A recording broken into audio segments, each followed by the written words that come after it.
결혼식장에 초대를 받았습니다. 그러면 아무리 옷이 없는 사람도요, 그 격식에 맞는 옷차림을 하고 이제 가겠죠. 큰 부잣집에 초대를 받았습니다. 잘 안 씻던 사람도요, 뭔가 이제 부담감을 가지고 면도도 하고 두발 정리도 하고 씻기도 하고 이제 초대받은 집에 가겠죠. 하나님께서 우리를 진명하여 불러내시고 하나님의 천국 백성으로 우리를 불러내셨습니다. 어디로부터요? 똥덩어리, 죄악 덩어리, 그냥 죄 그 자체의 그 모습에서요, 우리를 불러내셨습니다. 하나님과 함께 할 수 있도록 우리를 의롭게 하셨는데요. 하나님과 함께하고 하나님 나라의 백성이 되고 하나님의 자녀가 되는 아주 중요한 조건이 있습니다. 죄인 또 그 죄 자체, 죄로 얼룩진 사람은요, 아무리 씻고 빨고 깎이고 새로 입혀도요, 죄인이거든요. 아무리 멀쩡하게 생긴 사람도요, 죄인입니다. 그 죄를 도대체 어떻게 해결해야 되겠습니까? 하나님은 의로우신 하나님이십니다. 영광의 하나님이십니다. 죄를 가진 죄인과 섞일 수가 없는 분입니다. 하나님이 우리를 불러내셨다는 것은 죄 문제를 해결하겠노라 언약하시고 우리를 불러내신 것입니다. 어떻게 우리 죄 문제를 해결받았습니까? 오늘부터 땡 하고 넌 죄 없어. 나는 하나님이니까. 그게 아니거든요. 하나님께서 가장 처음에 아담과 하와에게 선악과의 언약을 주셨습니다. 선악과를 통해서 하나님께 자신에게 생명을 불어넣으시고 호흡을 주시고 이 모든 것을 누릴 수 있도록 하신 그 하나님을 기억하라고 하는 거거든요. 하나님은 무에서 유로, 유에서 무로 언제든지 돌릴 수 있는 하나님이십니다. 모든 걸 다 주셨다가 다 누리라고 하셨다가 마음이 획 바뀌어서 그냥 아무것도 없는 상태로 만드실 수 있는 분이십니다. 우리가 사람이 하나님의 형상으로 지음받았지만 하나님께서 누리라고 하는 또 정복하고 생육하고 번성하라고 하는 이 모든 축복을요, 마땅히 누려야 할 자격은 없거든요. 하나님이 우리를 향하여서 기뻐하시고 행복해 하시고 자녀라고 말씀하시고 누리라고 축복을 주시고 권세 주시니 그것을 누리는 것이죠. 우리가 그것을 누릴 자격과 어떤 조건이 없습니다. 우리 자녀들이 부모에게 이것저것 요구하죠. 저도 그 요구를 많이 당하는데요. 이거 해달라, 저거 해달라. 근데 가만히 생각해 보면 저에게 요구할 어떤 조건이 없거든요. 너무 웃긴 거예요. 그래서 너는 왜 그 당당하게 그렇게 뭐 요구하고 그렇게 바라냐? 뭔 조건이 있어서 왜 이렇게 당당하냐? 말을 합니다. 모든 것이 당당한 것이 아니다. 당연한 것이 아니다. 사랑하니까 자녀니까 주는 것이다. 라고 감사 이유를 꼭 이제 알도록 합니다. 유에서 무로 돌릴 수 있는 하나님, 하나님께서 모든 것을 주신 가운데에 마땅하고 당연한 것이 아니라요, 우리에게 날마다 하루하루 정말 매일 매시 매사 감사를 기억할 수 있도록 하는 것이 선악과죠. 선악과를 바라보면서 하나님은 얼마든지 나를 살릴 수도 있고 죽일 수도 있고, 저 선악과를 먹는 날에는 내가 계속 100년, 200년, 1000년 살지라도 언제든지 죽을 수도 있다. 살리시는 분은 하나님이시다. 나는 살아야 할 조건이 없지만 하나님이 매일매일 호흡케 하시고 또 생명을 주시고 그것을 불어넣으시고 누리게 하시는 이는 하나님이시다. 우리 주인 되시는 분은 여호와 하나님이시다. 를 기억하라는 것이죠. 그러나 그 선악과를 통해서 하나님처럼 되는 그러한 사단의 말을 듣고 뱀의 유혹에 드디어 그 선악과를 먹고 난 이후 죄를 범한 것이죠. 그래서 먹는 날에는 반드시 죽는다 말씀하셨습니다. 그렇다면 하나님은 말을 이랬다 저랬다 바꾸시는 하나님이 아니시거든요. 그럼 반드시 아담과 하와 하나님의 사람 형상들을 죽이셨어야 해요.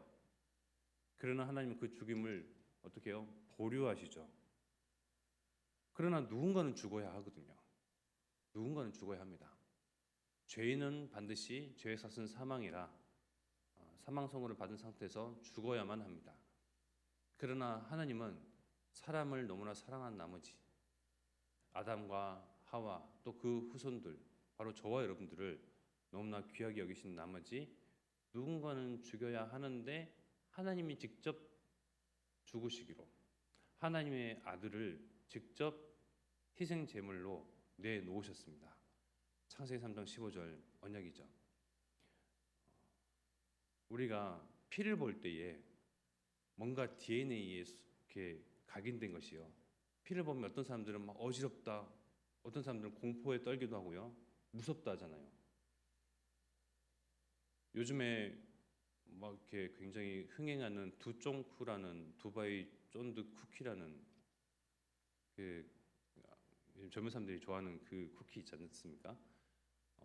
그래서 그것 때문에 지금 대한민국이 산다고 합니다. 헌혈을 사람들이 안 해서 젊은이들이 안 해서 고민이었는데 두쫑쿠를 준다고 하니 헌혈을 많이 한다고 하네요. 그래서 그 피가 곧 생명을 뜻하잖아요. 피를 보면 두렵기도 하고 또 생명을 뜻하기도 하고 떨리기도 하고 긴장이 되는데요. 누가 나를 대신하여 피를 흘리고 죽겠습니까? 죄 문제를 대신 살 수가 있겠습니까? 바로 하나님의 아들이신 그리스도 예수께서 피 흘리시고 죽으심으로 나 대신 희생하신 거거든요. 내가 죽었어야 하나 예수님이 죽으신 겁니다. 우리가 아까 보혈의 찬양에 대해서 계속 찬양을 했지만요. 우리가 예수님의 보혈에 대해서 칭송하고 찬양하고 또 영광 돌립니다. 어떻게 보면 잔인한 거죠. 예수님이 흘리신 그 보혈, 그 피를 두고요. 찬양을 합니다. 피만 보면 기절하는 사람이 보혈을 두고요. 찬양을 합니다. 그만큼 나를 살리신 하나님, 하나님의 백성으로 우리를 초대하시고 하나님의 자녀로 우리를 삼으시고 하나님과 가까이 하나님의 자녀로 의로운 자로 우리를 삼으시는 조건은 피가 있어야 합니다. 예수의 흘린 피, 예수 그리스도의 보혈만이 우리를 정말 씻고 빨고 깎이고 해도 해결되지 않는 그 죄 문제, 예수의 보혈만이 그 문제를 해결할 수가 있습니다. 하나님은 너는 내 것이라 말씀하신 이후로 우리가 어떠한 행위와 어떠한 경건, 어떠한 헌신, 봉사로도요 해결되지 않는 그 죄 문제를 내 것이라 찌뽕하시고 나서 하나님의 소유로 두시고 나서 걱정하지 마. 예수 그리스도 메시아를 통해서 해결해 줄게. 기다려. 말씀하신 것입니다. 그 기다림 결과 우리는 그리스도를 통해서 하나님의 자녀가 되었고 죄 문제를 해결받았습니다. 우리는 누가 봐도 그렇지 못할지라도 하나님이 보실 때는 의로운 자들입니다. 죄 문제가 완벽하게 해결된 의인입니다. 그 누구도 우리에게 흠집, 어떤 모난 것, 상처 찾아볼 수가 없습니다. 하나님이 완벽하다. 하나님이 보실 때 깨끗하다. 예수 그리스도의 보혈로 도만하셨기에 완전한 자가 되었습니다. 우리를 대신해서 죽으신 예수님께서 이제는 뭐라 말씀하십니까? 이 천국 복음이 모든 민족에게 증거되어야 하리니 그제야 끝이 오리라 말씀하십니다. 2, 3천 나라와 5천 종족을 향하여서 또 우리의 현장 만남 지역 여수 호남 세계 후대를 향하여서 이 복음 그리스도의 보혈의 복음이 증거되기를 원하십니다. 그제야 끝이 오리라 말씀하십니다. 우리 원단에 주신 말씀 있죠. 주 예수의 은혜로 구원받은 줄을 믿노라. 그 앞에 부분에 보면요, 이런 말씀이 나와 있습니다. 그들도 우리와 동일하게 주 예수의 은혜로 말미암아 구원 얻게 되죠. 그들이 누굽니까? 죄인들. 그들이 누굽니까? 237 나라 5천 종족 사람들. 그들이 누굽니까? 우리와 다른 사상을 가진 자, 다른 이념을 가진 자, 동과 서, 남과 부, 여러 가지 이념으로 인하여서 또 정치적인 이유로 인하여서요, 갈라지고 쪼개진 나와 다른 사람들, 나와 맞지 않는 사람들, 그들도 우리와 동일하게 주 예수의 은혜가 필요합니다. 그래서 우리는 먼저 하나님의 자녀를 삼으시고 이 천명 소명 사명 주시고 이제는 이것이 증거되기를 원하시고 우리에게 분명히 언약하셨습니다. 호남 세계 후대 복음화의 언약. 주신 이는 하나님이시고 예수님이시고 이루시는 분은 성령 보혜사시죠. 우리 주변, 우리의 삶, 우리의 인생과 만남을 통해서요, 성령께서 그 구원의 역사를 이루어 가십니다. 우리는 사실 볼 뿐이고요, 누릴 뿐이고요, 놀라워할 뿐이죠. 하나님은 진짜 언약의 하나님이시구나. 나의 수준, 나의 어떤 모습, 내가 가진 것, 아는 것 이상으로 하나님은 주신 언약을 반드시 성취해 가고 계시는구나. 그 하나님을 의지하라, 이 말씀입니다. 그래서 너를 지명하여 불렀다. 너는 내 것이다. 아무 염려하지 말고 걱정하지 말고 이 언약의 여정 가운데에 대열 속에만 있어라. 속지 마라. 하나님께서 말씀하십니다. 그래서 오늘 우리가 예배자로 또 예배 드릴 텐데요, 최고로 하나님과 1:1 관계 속에서 주시는 말씀, 그것으로 치유받고 감사하고 기뻐하고 내가 누리고 내가 행복해하면요, 이것이 우리 가정 자녀들에게 전달이 됩니다. 분명히 우리에 관계된 사람들에게 내 안에 있는 빛이 전달이 됩니다. 중요한 것은 그들이 아니라 납니다. 내가 하나님을 누리고 내가 하나님을 기뻐하고 내가 예배 속에서 답을 찾고 치유받고 내가 복음으로 완전 답을 내고요. 그래서 승리하시는 하루 되기를 축원드리겠습니다. 시간 우리 합심하여 기도.